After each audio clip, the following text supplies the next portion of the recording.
Halo Sobat Wenli dan adik-adik, kali ini kita masuk ke bab klasifikasi materi dan perubahan materi, di mana diketahui optionnya yang pertama adalah A, bunga api, B, terjadinya hujan, C, menggoreng kerupuk, D, lilin dipanaskan sampai habis. Yang ditanya adalah perubahan fisika yang mana. Jadi saya jelasin dulu mengenai perubahan fisika. Baik, untuk perubahan fisika itu artinya adalah perubahan fisika itu adalah perubahan wujud yang dapat dilihat dengan indera,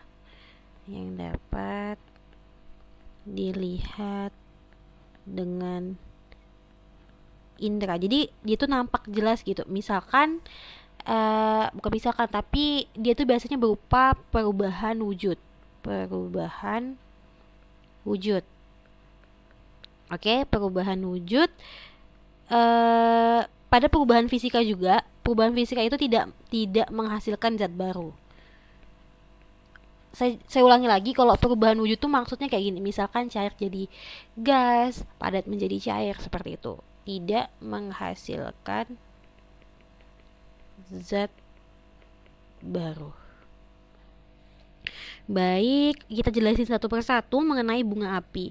Nah, untuk bunga api sendiri itu termasuk perubahan kimia karena zat pada bunga api tidak akan bisa kembali ke bentuk semula. Nah, salah satu contoh dari perubahan kimia, kan jadi ada fisika, ada kimia nih. Nah, perubahan kimia itu dia menghasilkan zat baru. Kemudian yang B, terjadinya hujan, itu termasuk perubahan kimia juga karena ada perubahan suhu, sifat, dan seterusnya. Menggoreng kerupuk juga merupakan perubahan fisika. Kenapa? Karena wujudnya berubah. Lilin dipanaskan sampai habis termasuk perubahan kimia karena lilinnya terbakar. Kecuali lilinnya meleleh karena dipanaskan, itu bisa masuk ke perubahan fisika. Jadi kalau disimpulkan perubahan fisika